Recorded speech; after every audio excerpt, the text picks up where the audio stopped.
des jours surprenants où le vent de l'histoire se mêle au vent du large. Alors, à qui sait tendre l'oreille, à qui sait ouvrir sa mémoire et son cœur, des bribes d'épopées se révèlent, des légendes de gloire et des tragédies. Écoutons le français et l'anglais, témoins intemporels de cette bataille. Défaite ou victoire, elle sera à jamais pour les deux camps l'affaire des brûlots de la rade de l'île.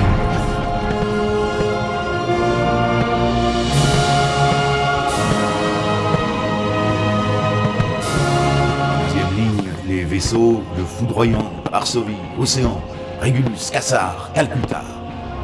Et une flotte bien compacte, dear French. Nos forces comptent aussi 11 vaisseaux devant votre mince estacade. Le Caledonia, vaisseau amiral, le Gibraltar, Donegal, Hero, Resolution, James, Valiant, Illustrious, Bellon, Revenge et 6 frégates.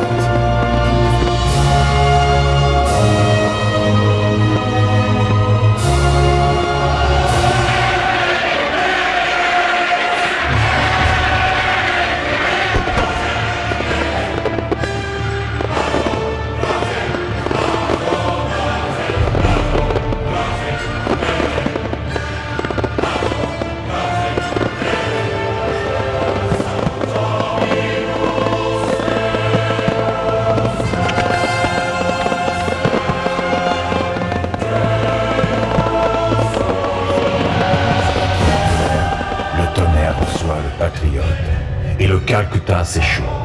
Le Tourville abordé par le Pallas aussi.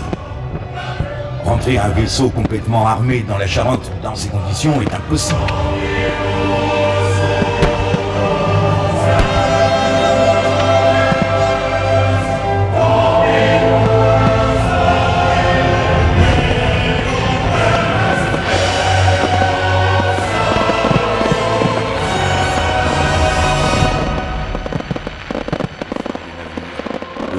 Dessine les mâts, les cordages et la forme des vaisseaux. Les canons s'enflamment par l'action de l'incendie. Les traînées de feu, brisées par l'oscillation des vagues, s'allongent sur la côte telle une vaste nappe de punch. Les flammes s'élèvent à une hauteur prodigieuse. Rouge, jaune, bleu, verte, selon les matières qu'elles dévorent.